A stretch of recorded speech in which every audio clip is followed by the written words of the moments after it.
Boa noite, irmãos. Estamos aqui mais uma vez juntos para louvarmos e adorarmos a Deus. Nós estamos conectados espiritualmente perto, mesmo que à distância fisicamente. Nós queremos lembrar de 3 versículos da palavra do Senhor. Eles se encontram em 1 Tessalonicenses 5, de 16 a 18. Regozijai-vos sempre, orai sem cessar. Em tudo dai graças, porque esta é a vontade de Deus em Cristo Jesus para convosco.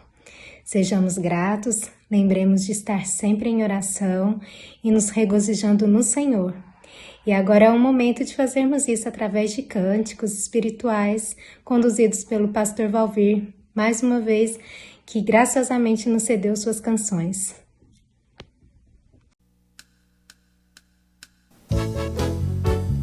Graça e paz, gente. Essa é conhecida, antiga.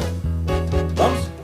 Nas estrelas vejo a sua mão e no vento ouço a sua voz. Deus domina sobre terra e mar, o que Ele é pra mim. Eu sei o sentido do Natal, pois na história tem o seu lugar. Veio para nos salvar, o que Ele é pra mim. Até que um dia seu amor senti, sua imensa graça recebi.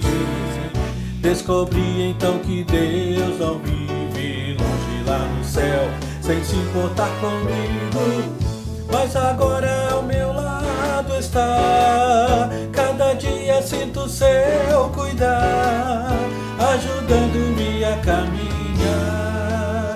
Tudo Ele é pra mim. Mais uma vez. Nas estrelas vejo a sua mão. Cadê? E no vento ouço a sua voz. Deus domina sobre terra e mar, o que Ele é pra mim. Eu sei o sentido do Natal, pois na história tem o seu lugar. Cristo veio para nos salvar, o que Ele é pra mim. Até que um dia seu amor sentiu, sua imensa graça recebi. Descobri então que Deus não vive longe lá no céu, sem se importar comigo, mas agora ao meu lado está. Cada dia sinto seu cuidar, ajudando-me a caminhar. Tudo Ele é pra mim, tudo é Jesus pra mim, tudo Ele é pra mim. Tudo.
és formoso.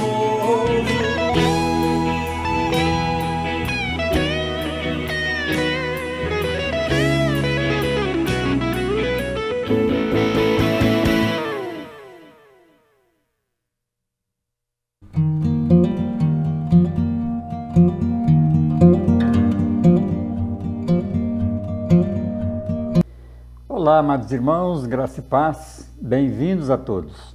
Uma alegria, mais uma vez, poder compartilhar o Evangelho, a Palavra de Deus, com os irmãos. Peço que tenham um pouquinho de paciência, que nós estaremos caminhando ainda no capítulo 1 do Evangelho de Jesus, segundo a narrativa de João. Nós vamos ler hoje os versos do capítulo 1, 14 a 18. Diz-nos assim a palavra de Deus: E o Verbo se fez carne e habitou entre nós, cheio de graça e de verdade. E vimos a sua glória, glória como do unigênito do Pai. João testemunha a respeito dele e exclama: Este é o de quem eu disse, o que vem depois de mim tem, contudo, a primazia, porquanto já existia antes de mim. Porque todos nós temos recebido da sua plenitude e graça sobre graça. Porque a lei foi dada por Moisés, ou por intermédio de Moisés. A graça e a verdade vieram por meio de Jesus Cristo. Ninguém jamais viu a Deus. O Deus unigênito que está no seio do Pai é quem o revelou. Vamos orar? Bendito Deus, lemos a Tua palavra e a nossa incumbência é de extrema importância que sejamos fiéis a esta palavra. Portanto, Pai, queremos que o Teu povo que nos acompanha agora possa ter compreensão daquilo que o Senhor quer nos falar, a fim de que, com esta compreensão, possamos sair da teoria para a prática, porque a Tua palavra, ela não é só para conhecimento, não é só para entendimento, mas é também para que possamos vivenciá-la na nossa caminhada de fé. Por isso, abençoe-nos como povo do Senhor, povo da palavra. Queremos que o Senhor nos direcione através desta palavra para que possamos viver e praticar a Tua vontade. Oramos assim, com muita gratidão no nome de Jesus. Amém. Meus queridos, nós queremos falar hoje sobre um tema que eu entendo seja de primordial importância, porque João Batista, como disse o profeta Isaías, ele veio como precursor de Cristo, ou seja, aquele que veio preparar o caminho do Senhor. E aí eu gostaria de, com este tema, algumas razões para crer em Jesus Cristo, porque João, ele exatamente fez isto, ele apresentou estas razões. E eu quero chamar a sua atenção, então, para que possamos caminhar nesta direção, apresentando algumas razões para que as pessoas possam depositar sua fé em Jesus. Então, vamos pensar no cristianismo militante e triunfante, ou seja, quando Jesus disse que edificaria a sua igreja, lá em Mateus capítulo 16, ele disse que as portas do inferno não prevaleceriam contra a sua igreja, que ele estava estabelecendo. Interessante usarmos este tema, colocando aqui que a igreja, de fato, ela é militante, ela continua na batalha, na luta, mas ela é triunfante. A fé cristã sempre esteve sob ataque que sempre tentou descredenciar a Bíblia, sempre tentou descredenciar o cristianismo. Então, podemos prestar atenção no que ocorreu lá no final de Mateus, né, no último capítulo, os versos de 11 a 15.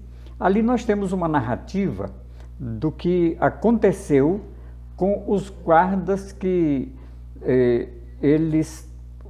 na ressurreição de Jesus, houve um tremendo terremoto, eles caíram inertes por terra e eles foram relatar isso aos sacerdotes e ao sumo sacerdote. E esses principais sacerdotes ou líderes religiosos do povo, o que eles fizeram? Subornaram os soldados para que esses pudessem passar a notícia que toda a cidade, toda a gente da época ficou crendo nessa coisa, ou seja, nessa falsa premissa de que à noite, enquanto os guardas dormiam, os discípulos de Jesus foram e roubaram o corpo dele daquele túmulo. Também nós podemos ver que, além dessa notícia ter se espalhado por toda a cidade e durante aquele período, milhares de pessoas acreditam ainda hoje que foi assim que aconteceu. Ou seja, a ressurreição de Jesus seria apenas uma história inventada pelos seus discípulos, os discípulos do carpinteiro de Nazaré.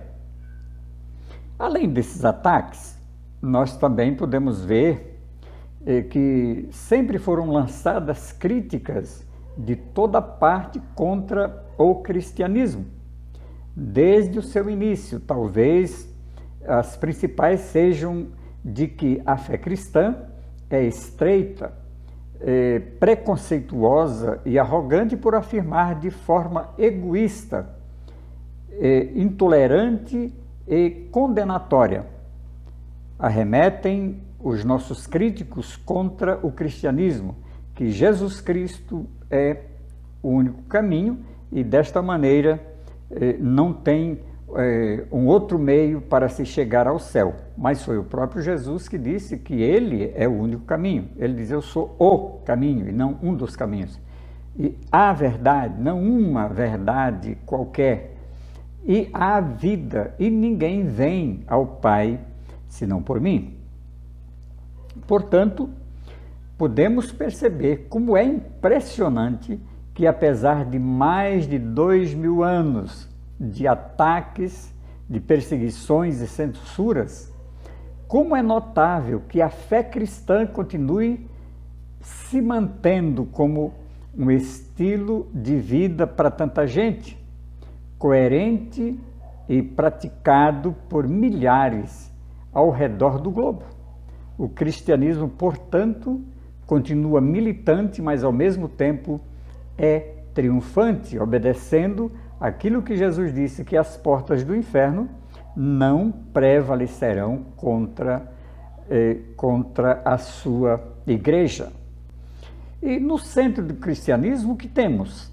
Temos a pessoa e a obra de Cristo.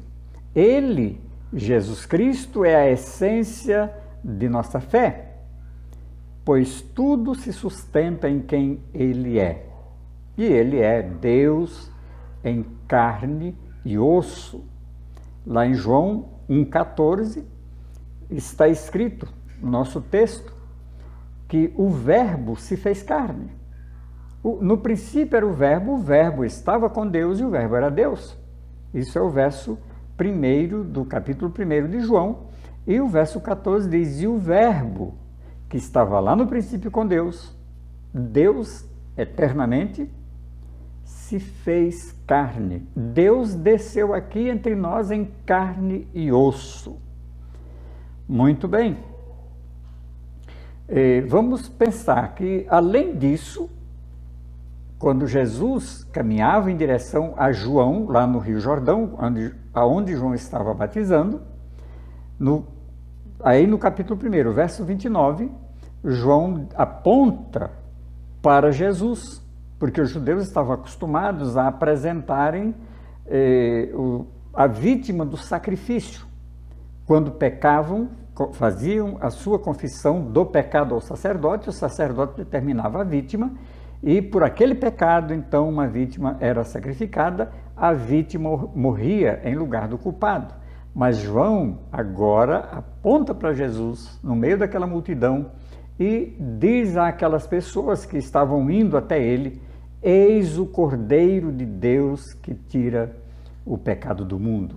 É sobre isso que João trata neste evangelho. O seu objetivo, o objetivo do apóstolo João, é nos revelar a glória de Deus em Cristo.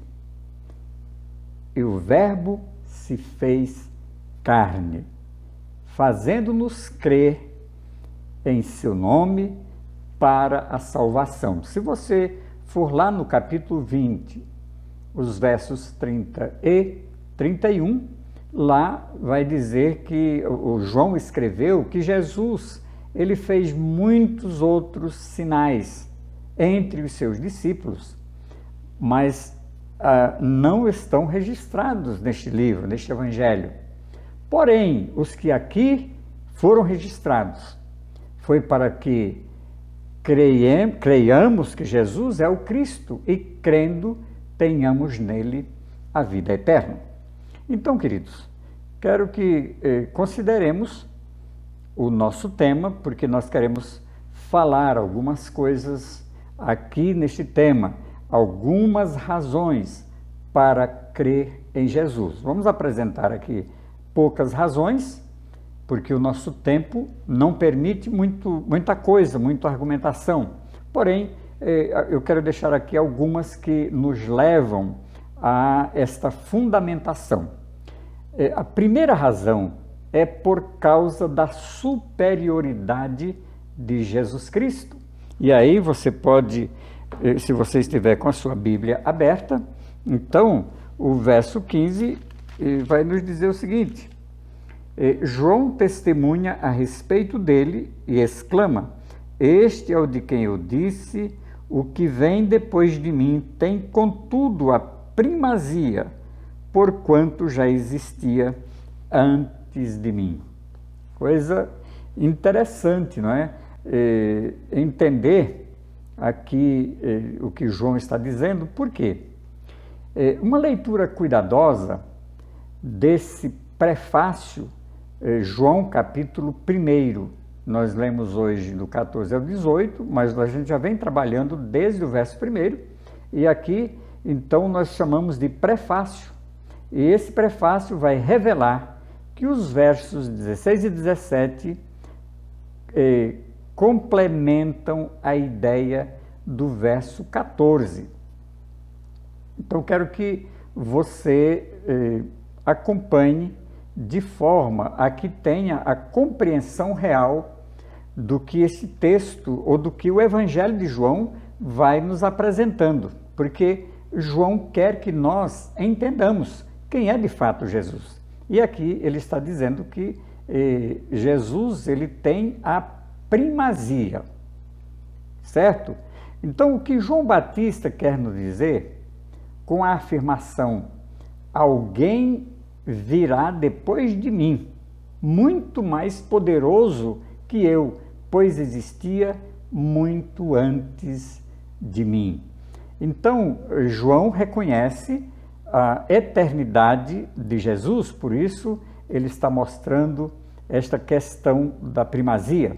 Ele Jesus não só era 6 meses mais novo do que João Batista, eles eram primos, como também João Batista começou o seu ministério bem antes de Jesus.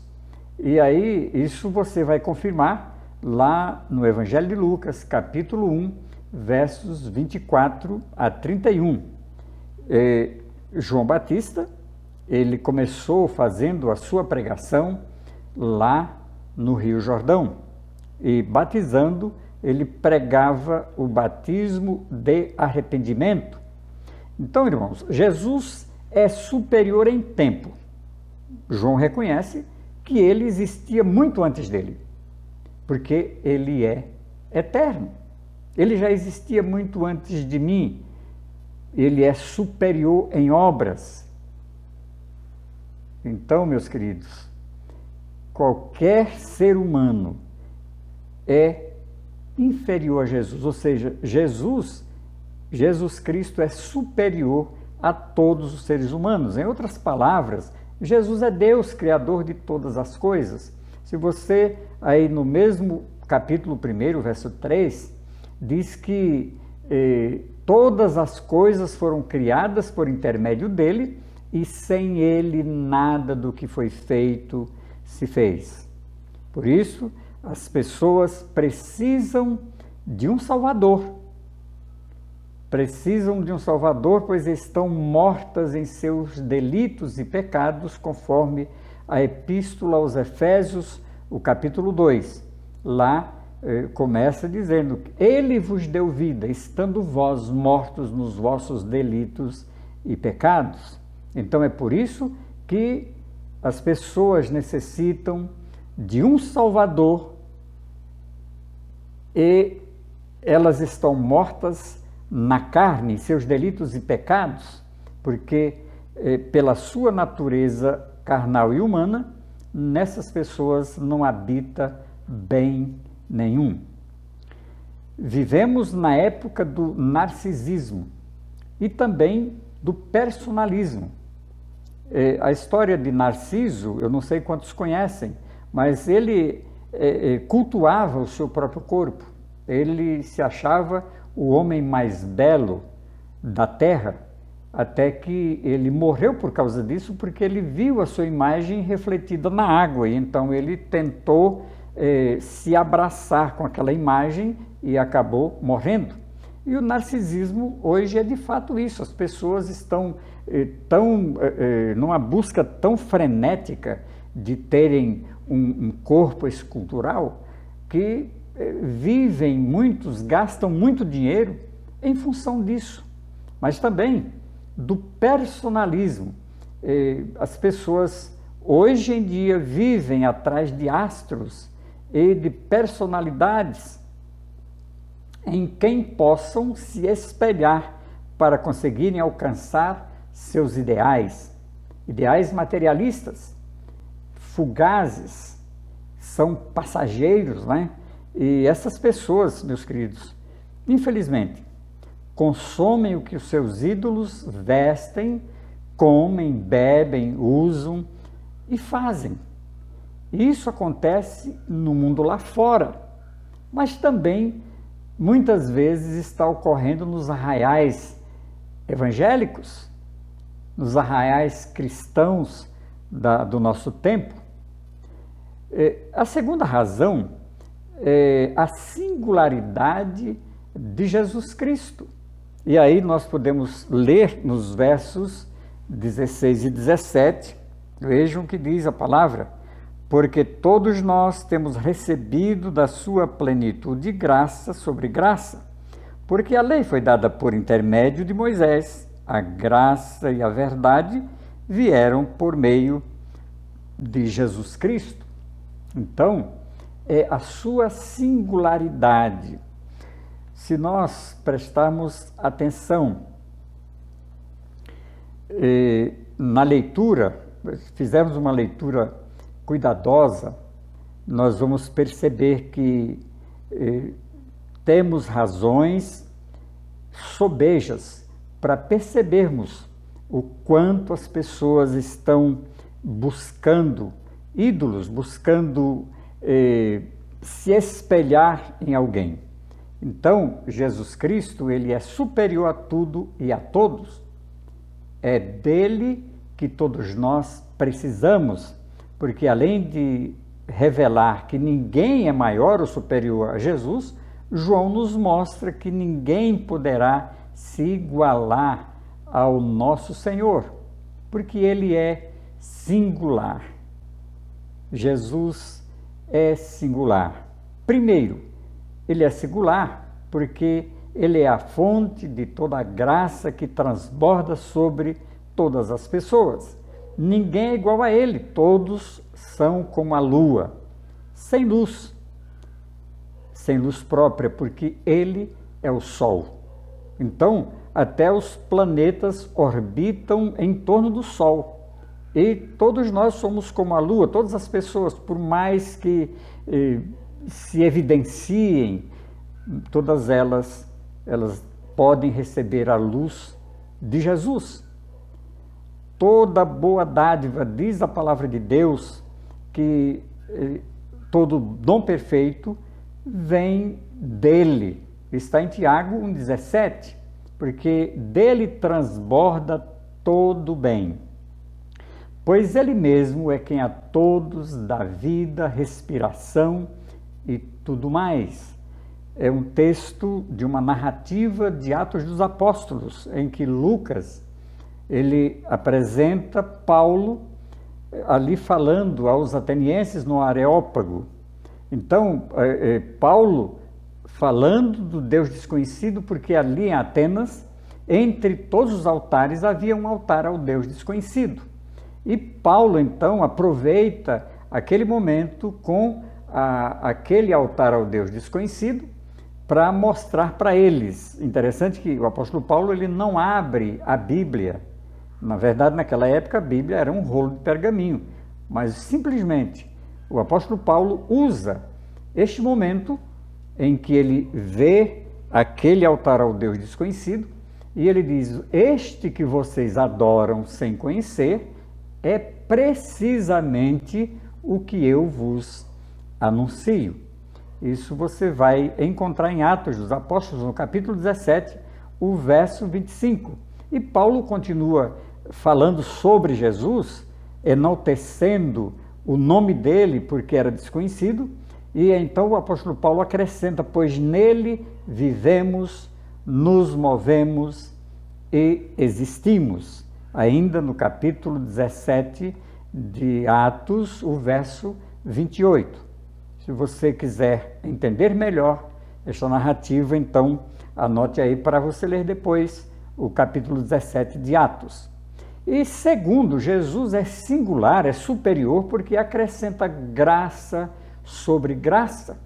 Ou seja, a lei de Moisés já era um transbordar da graça de Deus. Por quê? Porque a lei foi dada por Deus e ela era pura, santa e boa. Afinal, a lei revelava o caráter de Deus e apontava para o Cordeiro de Deus que tira o pecado do mundo. E aí nós vamos ver uma complementação disso em Gálatas capítulo 3, verso 24, e João, Evangelho, capítulo 1, o verso 29. Então, meus amados, todos nós possuímos um senso de justiça. Deus colocou esse senso de justiça dentro de nós. Por mais que tentemos negar ou anular esta verdade, temos também em nós uma consciência que nos aponta o certo e nos acusa quando agimos de forma errada. E, em terceiro lugar, é por causa da sublimidade de Jesus Cristo. E aí podemos ver no verso 18 do capítulo 1 de João, quando diz assim: ninguém jamais viu a Deus. O Deus unigênito que está no seio do Pai é quem o revelou. A sublimidade de Jesus Cristo. Ele era o unigênito, porque era o Verbo eterno, era o Logos divino, mas ele se fez carne e habitou entre nós, cheio de graça e de verdade, e vimos a sua glória, glória como do unigênito do Pai. Então, a terceira causa é justamente essa, da sublimidade de Jesus Cristo. João nos mostra que devemos crer em Jesus por causa da sua superioridade. Ninguém é igual a ele.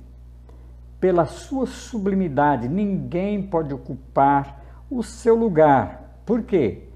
Porque, afinal de contas, ele é Deus. Queridos, milhares e milhares de pessoas acreditam que aquilo que não se pode ver, tocar, provar e examinar não pode ser real. E é justamente por isso que a nossa cosmovisão cristã vai na contramão da história ou da sociedade. porque o que as pessoas buscam ver é o que estiver fora de Deus, é procurar anular Deus de suas vidas. Dessa forma, argumentam os céticos.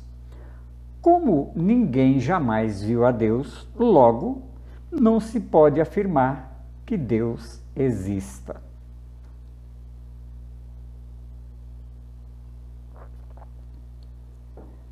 Jesus Cristo é sublime, pois é a expressão exata do ser de Deus.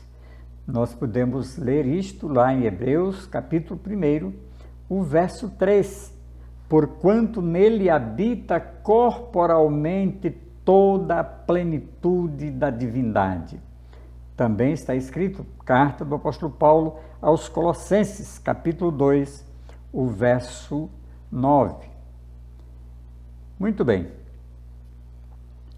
Apesar de Deus ser espírito e, portanto, invisível, em João 4:24, ele se revelou a nós de uma maneira totalmente única pela encarnação de si mesmo em seu Filho Jesus, conforme o verso 14 que nós temos repetido aqui, que é o Verbo eterno, que de Filho unigênito do Pai, entregue na cruz para morrer por nós, uma vez ressuscitado, formando a sua igreja, buscando as criaturas de Deus, que entregam suas vidas a Deus por meio de Jesus, esses também se tornam filhos de Deus, fazendo com que Jesus não seja mais o Filho unigênito, mas seja o primogênito entre muitos irmãos. É por isso, queridos, que nós temos absoluta certeza que Deus, ele nos buscou. Era impossível ao homem aproximar-se de Deus por sua conta própria, por conta e risco de si mesmo. Então, ele precisava e continua precisando de um Salvador, e somente um Salvador que fosse Deus e homem, conforme falamos aqui a semana passada, é que nós poderíamos nos aproximar de Deus, porque ele abriu o caminho. E nós sabemos que o caminho à presença de Deus foi aberta na sua crucificação, quando ele entregou o Espírito, quando ele disse tetelestai, ou seja, está paga a dívida da humanidade. Então o véu do santuário rasgou-se de alto a baixo e o Santo dos Santos ficou liberado, ali onde era representada a presença de Deus com a Arca da Aliança.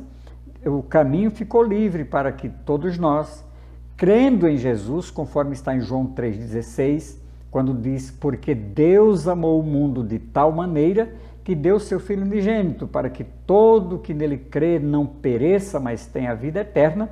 Então esses que creem têm livre acesso a Deus, porque o caminho foi aberto através do sacrifício substitutivo de Cristo Jesus lá na cruz. Então, meus amados, queremos finalizar esta mensagem chamando sua atenção para algumas reflexões. Então, as razões, eu quero trazer aqui algumas razões apresentadas por João para se crer em Jesus Cristo. A superioridade de Jesus Cristo, que nós falamos primeiramente, que ele está acima de tudo e de todos. A singularidade de Jesus, porque ele é único, não tem igual. A sublimidade de Jesus Cristo, só ele é Deus, Deus verdadeiro.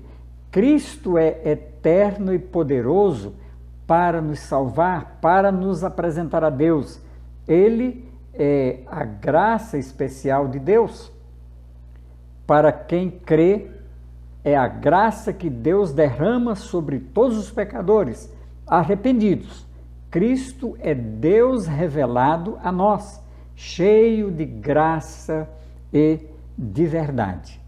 E nesta finalização, eu gostaria de apresentar algumas aplicações. Nós vimos que na pregação passada, nós abordamos o texto do primeiro capítulo de João, lá no verso 10, quando diz que o Verbo estava no mundo, mas o Verbo não foi reconhecido.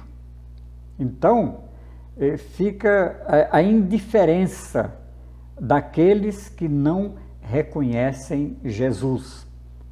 É o mundo, são aquelas pessoas que ficam indiferentes à pregação da palavra de Deus. João, capítulo 1, verso 10. Logo no verso 11, há aqueles que rejeitam, aqueles que ouvem, mas não querem aceitar, eles ficam indignados com a pregação da palavra. Então, o verso 11 vai dizer que ele veio para o que era seu, mas os seus não o receberam. Logo em seguida, vem o verso 12. No verso 12, diz que a todos, mas a todos quantos o receberam, deu-lhes o poder de serem feitos filhos de Deus, a saber, aos que creem no seu nome. Numa outra versão, ao invés de dizer deu-lhes o poder, diz deu-lhes o direito de serem filhos de Deus. Então, ele de irmão mais velho, agora, não mais o unigênito do Pai, porém o primogênito entre muitos irmãos, porque nós fomos adotados por Deus através de Jesus. Isso nos é informado em Romanos, no capítulo 8, que nós somos irmãos de Jesus, sendo ele o primogênito entre muitos irmãos. E por último, Jesus era Deus em carne e osso, vivendo entre nós, o Verbo eterno. E o Verbo se fez carne e habitou entre nós, cheio de graça e de verdade, e vimos a sua glória, glória como do unigênito do Pai. Esta é a nossa reflexão de hoje, meus amados, que Deus tenha te abençoado com esta mensagem, com esta palavra, que todos tenhamos uma excelente semana. Vamos orar para encerrarmos. Querido Deus, nós agradecemos, Senhor, pela Tua palavra, palavra que nos traz o norte, que aponta o caminho, que nos leva a caminhar na Tua presença, a viver uma vida com integridade ao Senhor. Ajude-nos, ó Deus, a buscarmos uma vida que se coadune com a vida de Jesus, assim como disse o apóstolo Paulo, sede meus imitadores, como eu sou de Cristo, que possamos imitar a Cristo também, que na nossa vida, na nossa caminhada, as pessoas possam ver em nós algo diferente, porque é a nova vida, a vida do novo nascimento, mas também uma vida que procura servir ao Senhor e ao próximo. Assim, continue a falar conosco, a dar-nos a direção do Teu Espírito, a nos sensibilizar para que o Evangelho que anunciamos seja também o Evangelho que vivemos. Oramos agradecidos no nome santo de Cristo Jesus. E agora, meus amados, que a bênção da graça infinita de Jesus, a bênção do amor incomparável de Deus, o nosso Pai, e a bênção da comunhão do Espírito Santo repousem e permaneçam conosco e com todo o povo de Deus hoje e para sempre e sempre. Amém.